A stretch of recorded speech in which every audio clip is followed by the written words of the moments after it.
शोभा यात्रा निकाल के संदेश दिया जाता है, ये मैसेज दिया जाता है कि आज गुरु रविदास जी का झांकी निकल रहा है। एक दिन पहले उनका जयंती है और उस जयंती को सेलिब्रेट करने के लिए, मनाने के लिए आपको इस आश्रम में आना पड़ेगा। हाँ जी हाँ, ये नासी गांव है और ये आप देख सकते हैं। मैं चाहूंगा कि आप दिखा दीजिएगा। ये नासी आरा सासाराम जो हाईवे है उसके नजदीक है। बगल में रखता है गड़हनी मेला, जो पशु मेला मशहूर है। उसके जस्ट आप उत्तर में आइएगा तो ये मेला लगता है, यहीं पे ये स्थित संतों से भरा हुआ है। लेकिन वो जो संतों से भरा हुआ तारा है, उन तारों में ध्रुव तारा है अगर कोई है तो वो संत रैदास है।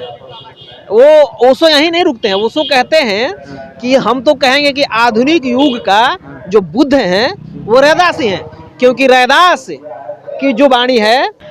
नमो बुद्धाय जय भीम। मैं आदित्य चौधरी और मैं अभी मौजूद भोजपुर जिला के नहसी गांव में मौजूद हूं, जहां पर आज रविदास जयंती के शुभ अवसर पर, मतलब कि 12 तारीख को रविदास जयंती है और आज 11 फरवरी को शोभा यात्रा यहाँ निकाला जा रहा है ग्राम नहसी से।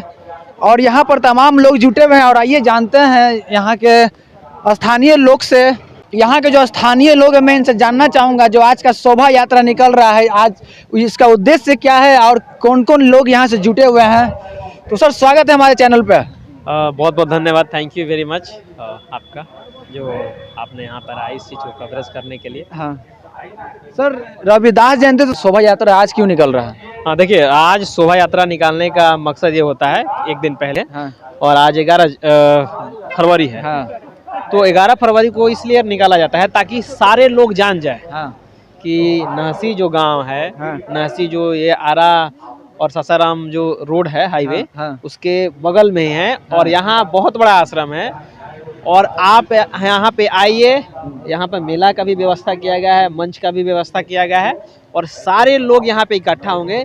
इसलिए शोभा यात्रा निकाल के संदेश दिया जाता है, ये मैसेज दिया जाता है कि आज गुरु रविदास जी का झांकी निकल रहा है। एक दिन पहले उनका जयंती है और उस जयंती को सेलिब्रेट करने के लिए, मनाने के लिए आपको इस आश्रम में आना पड़ेगा। इसलिए शोभा यात्रा निकाल के पहले ये मैसेज दिया जाता है, मैसेज कन्वे किया जाता है। ये जो स्थल है यहाँ पर जहाँ से शोभा यात्रा निकल रहा है, स्थल का एक बार पता बता दीजिए। हाँ जी हाँ, ये नासी गांव है और ये आप देख सकते हैं। मैं चाहूंगा कि आप दिखा दीजिएगा। ये नासी आरा सासाराम जो हाईवे है उसके नजदीक है। बगल में रखता है गड़हनी मेला, जो पशु मेला मशहूर है। उसके जस्ट आप उत्तर में आइएगा तो ये मेला लगता है, यहीं पे ये स्थित है। अच्छा, ये जो आश्रम यहाँ पर देखने को मिल रहा है, तो ये आश्रम के बारे में कुछ मुख्य बातें बताइए।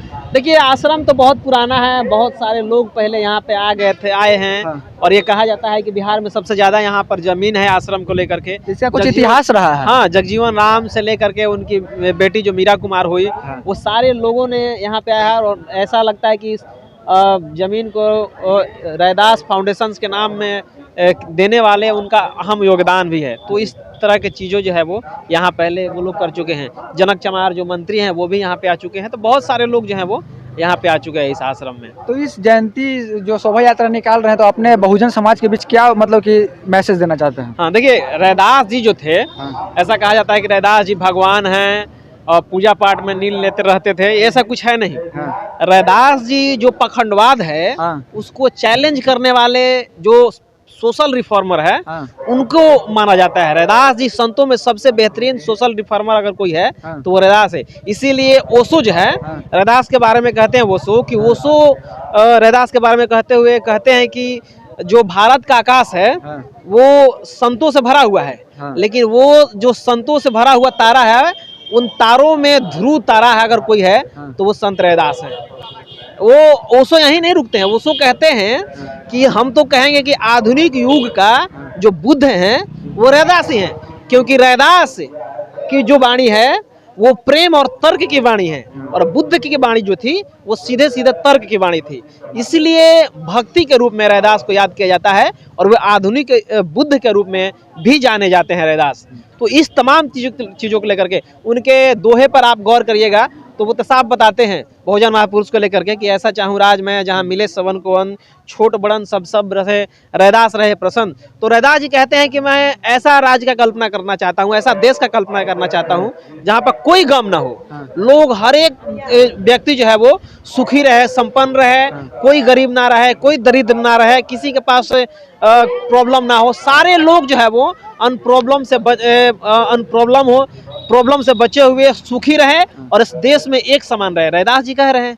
रैदास जी आगे लिखते हुए बोलते हैं कि किस प्रकार से पखंडवाद पर हमला करते हुए जो आज के तथाकथित जो संत हैं, बाबा हैं, उनको भगवान का किस प्रकार से भजन किया जाता है वो बताते हैं।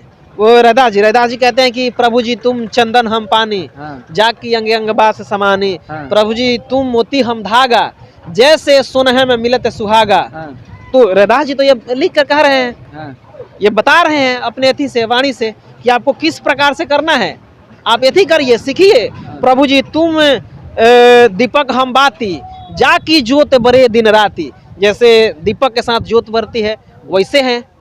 प्रभु जी तुम घनबन हम मोरा, जैसे चितवत चांद चकोरा, जैसे मोर जो है वो बारिश को देख करके वन में नाचता है, जस्ट उसी प्रकार से जिस प्रकार से आकाश में चंद्र चकोरा जो होता है, पूरा तारों के बीच में एक चंद्रमा घिरे हुए रहते हैं, उस तरह से हम आपको भक्ति करते हैं। प्रभु जी तुम स्वामी हम दासा, ऐसे भक्ति करे रैदासा, आप स्वामी हैं हम दास हैं, और इस प्रकार से भक्ति रैदास जी बता रहे हैं उन सबको कि देखो तुम लोग को किस प्रकार से भक्ति करना चाहिए, क्या पैटर्न होना चाहिए भक्ति का, वो रैदास जी बता रहे हैं सबको सेट करके। ये तो रैदास जी सीधा संत। रैदास जी ये भी कहते हैं कि मन चंगा तो कठौती में गंगा। उनका कहने का मतलब है कि मन चंगा है ना तो गंगा को हटा दीजिए, बेकार है गंगा। मन चंगा तो बेकार है गंगा, हाँ, गंगा की कोई जरूरत नहीं है। आप मन से ठीक रहिए, पूरा जग ठीक रहेगा, पूरा दुनिया ठीक रहेगा, आप भी ठीक रहिएगा। ये तो रैदास जी बोल रहे हैं। आप तो काफी कुछ जानते हैं उनके बारे में। हम जैसा की बात है, जो उनका थेसिस है, जो उनका रिसर्च है, जो उनके पास जो साहित्य है, उस साहित्य में रैदास जी बोले हैं, हम थोड़े बोल रहे हैं। पर अभी भी आपके समाज के लोग इतना कुछ नहीं जानते। वो अलग बात है कि लोग पढ़ाई पर ज्यादा ध्यान नहीं दे रहे हैं, रिसर्च पे ज्यादा ध्यान नहीं दे रहे हैं, लेकिन जो रैदास का जो वाणी है वो साफ साफ पखंडवाद पर जो है वो प्रहार कर रहे हैं। उनको क्या कहना चाहेंगे जो दूसरे रास्ते पे चले गए, अपना वो इतिहास नहीं देखते हैं? नहीं, इतिहास को तो देखना चाहिए, इतिहास को जानना चाहिए, पढ़ना चाहिए, परखना चाहिए कि रैदास असल में है क्या। रैदास मनवादियों को चुनौती भी देते हुए कहते हैं कि रैदास बामन मत पूजिए जो होवे गुणहीन, पूजिए चरण चंडाल के जो होवे गुण ज्ञान प्रवीण।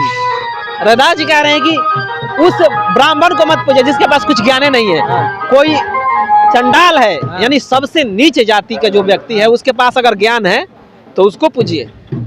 रैदास जी ये कहते हैं, आगे कहते हैं कि रैदास मनुष्य न जोड़ सके जाके तन के पात, ये भी तो बोलते हैं, जात जात में जात है जाके तन के पात।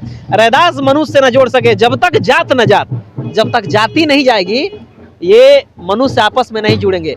जाति इस देश में, रैदास जी बताते हैं कि जाति इस देश में जो केला के खम्भ होता है, केला के जिसमें केला फरता है, उसी प्रकार के एक परत उखाड़िएगा तो एक एक के नीचे एक एक के नीचे एक एक के नीचे उखड़ते जाएगा और अंत में पूरा केला का जो थम होता है, पेड़ होता है, वही साफ हो जाएगा।